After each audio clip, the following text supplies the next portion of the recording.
So that brings us to shifting the voices you all are hearing to the localities themselves.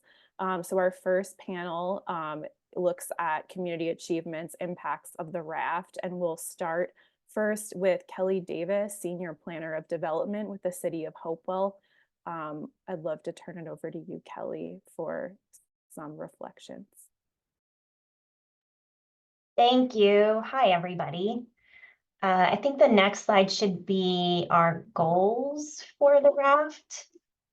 I actually don't have a presentation prepared. I was out of the office unexpectedly with a death in the family, but I did want to just touch on a few things and had asked Jesse to prepare this slide for me. So thank you, Jesse.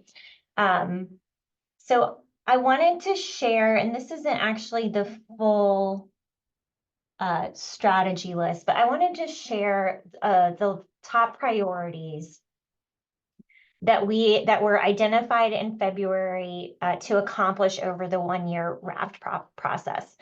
And I joined the city after these priorities were already set. And one of the big things that jumped out at me when I received them was that these are really lofty, broad, or long-term goals, and not necessarily things that are going to be fixed in 1 year. So addressing social determinants of health. Some of the other kind of subcategories under that was to undertake a housing study and a transit access study. Redeveloping the marina, that's going to be a much longer effort than a 1-year process could address. And so I think I came into this with a bit of skepticism, I will say, and just because these are really difficult things to address.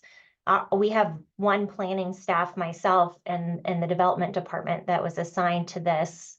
And again, while we constantly are working on addressing these issues and working toward them, trying to do that in a 1-year process was going to be difficult.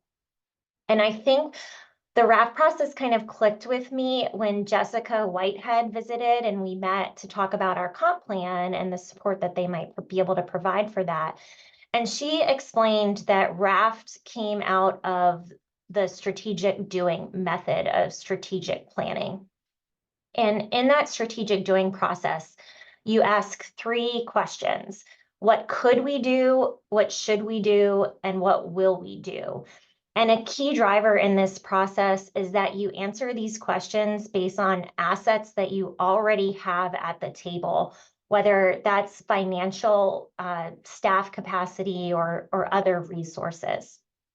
And if you think about Raft in this way, and our particular strategies that are up here on the screen that we were tasked to complete in this 1-year period, a key observation is that at least within the city of Hopewell, we did not have the assets at the table at the raft process to tackle the goals that were set out.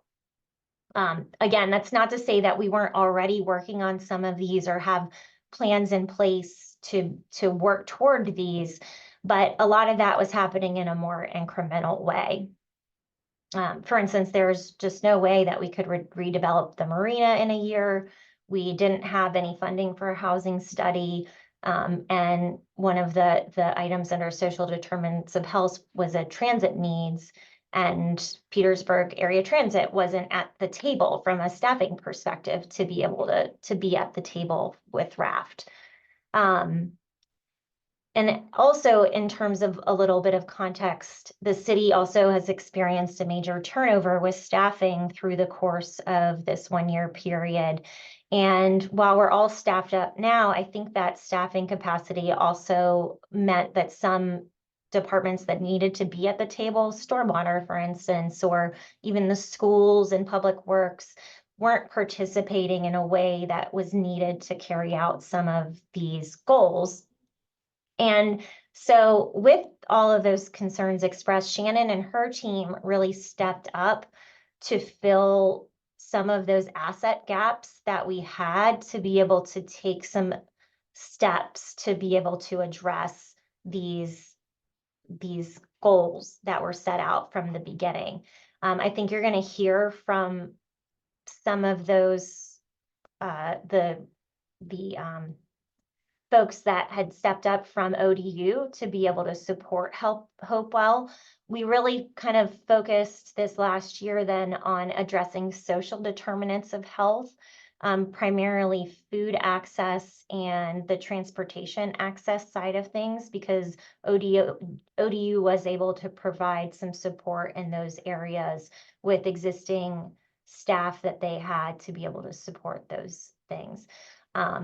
We were also tackling other resilience-related projects on the side, pursuing grants. So we have done a lot in these areas, but I can't say that we have really tackled these goals because they're so broad and so long-term. To be able to complete them in that 1-year period just was not really feasible. So I think that's just a big lesson learned, is who you have at the table at that beginning workshop and getting them to commit to tangible, measurable strategies that can be accomplished within the course of the year would be a lesson learned from the Hopewell's Raft.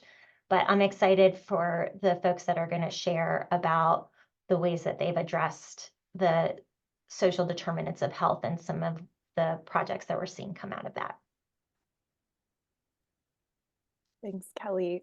Appreciate your overview and also raising some of the issues about kind of how do you operationalize resilience goals into things that can be advanced and catalyzed within the course of the year, which I think is a challenge many localities face. And again, looking forward to others presenting about some of the support from faculty partners. I'm going to turn it over next to Naomi Siadmak with the City of Petersburg, Director of Planning and Community Development, to speak a bit about the Petersburg process, and then we'll hold a few minutes for any questions to either of the cities about Raft process before we move to our next panel. Thanks, Naomi. Of course. Yes, Naomi Siadmak. I'm the Director of Planning for the City of Petersburg, and we'll just hop into the next slide. So these are our goals that we're looking to accomplish through the Raft program. So definitely incorporating residents in the resilience planning efforts, developing landscape plans and standards to protect green spaces, air and water quality, diversifying the economic base, connecting people to goods and services through transit and broadband, and then incentivizing capital improvements as well. So I wanted to talk about some of the successes that we've seen. So of course, there's the creation of new relationships that helps foster new efforts that come out of the Raft program, new perspectives from students that get to work with us as well on different projects, thinking creatively and equitably, and then also facilitation has been a key part of this as well. Next slide. So I'll start with the creation of relationships, and we can just jump to the next slide.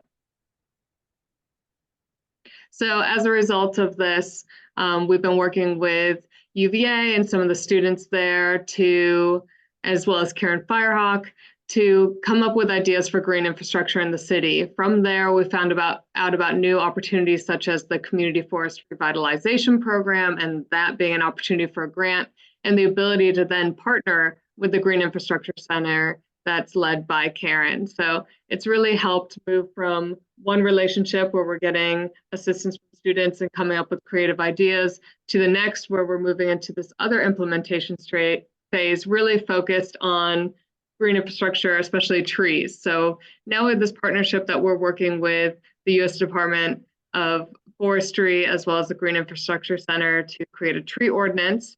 And then that will eventually lead to us working on a tree master plan and maintenance plan. And then following that, do some actual implementation, working with community groups to get plantings done in areas of need.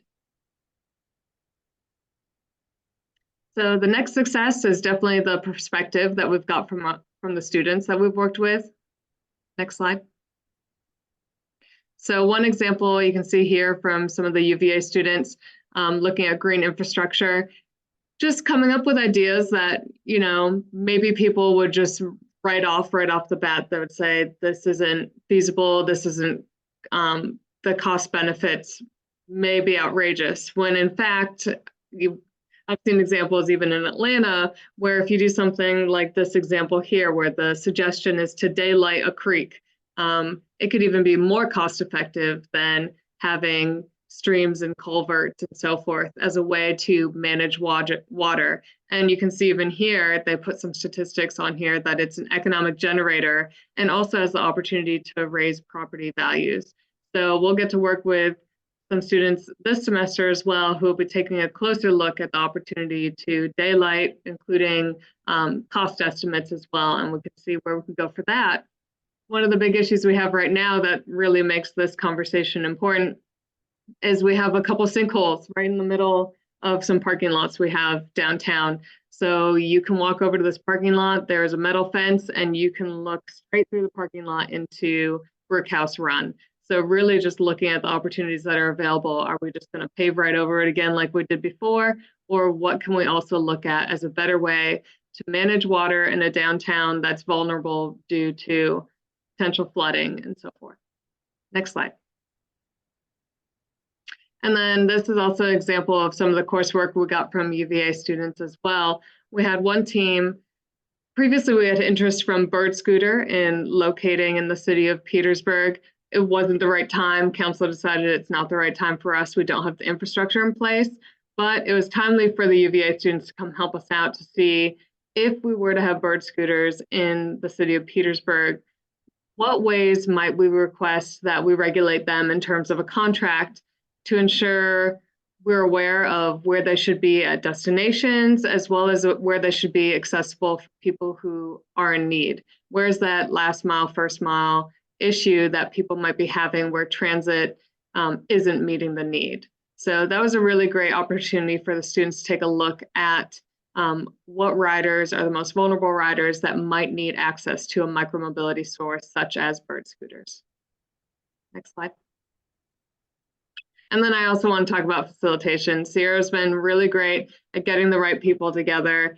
So I've really appreciated that.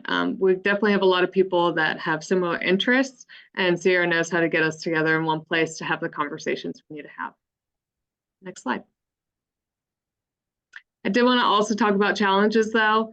So some challenges that we have is kind of going beyond just getting to the next level. So something for our first goal, our goal is to include the population in conversations on resilience. And right now we do have that conversation as part of the comprehensive plan, but how do we go beyond that? How do we go beyond the internal conversations we have as professionals and really engage the community a little bit more in that? And then going from conversation ideas to implementation, we have a lot of great ideas that I'm super excited to see happen. One is the potential conversation that we're having on a trolley that could serve by moving people around the city to get them to maybe tourist destinations, as well as green spaces and potentially even food destinations, because Petersburg is definitely a food desert. So how do we get from these conversations that we're having to actually getting these projects on the ground? And then I know that Kelly mentioned this as well. We want to make sure the right players are also engaged and involved. We have some goals that relate to broadband. How do we make sure that the proper player of the IT department is engaged in this? How do we make sure Parks and Rec is engaged in this? And sometimes it's just difficult to convince those players to stay in the loop and stay engaged and participate. And maybe we just need to work better on what is the benefit for them? Where will we take this process that can help them in their department? And then lastly, looking at multiple implementation strategies at once. In some cases, we're looking at making infrastructure improvements, and we kind of hang our hat on the one opportunity, but let's see how we can look at infrastructure and other opportunities as well that go beyond just one project. Next slide. Lessons learned. So I did want to talk about how it's been great to find out that local organizations in the city, such as these shown below, Virginia State University, PHOPS, FOLAR, Creator Planning District Commission, we all have a lot of common interests. So it's great to see that we have the opportunity to come together to achieve these common goals focused on resiliency. And then just knowing that these organizations are interested in the success of Petersburg, it's definitely going to be important that we keep those relationships going during Raft and then after the Raft process as well. Next slide. So our next steps and future opportunities, as I mentioned, really continuing these relationships. There is a lot of interest in making sure Petersburg succeeds in terms of resiliency, but also looking at these opportunities and ideas that students are creating. One project students are looking to do is take a look at what's called the Halifax Triangle in Petersburg and seeing how it can become a better destination for a music festival that happens there every year, as well as a way, of course, to create green infrastructure and manage stormwater and so forth. So how can we look at opportunities such as our community development block grant funding, COVID funds, potentially, that we haven't, just abundance of money sitting around? How can we look at funding sources like that we're having a hard time figuring out what to spend it on to implement some of these student ideas? So thank you, and let me know if you have any questions. Thank you again, Naomi and Kelly, for those great presentations and honest reflections about some of the real challenges around resilience planning work more broadly.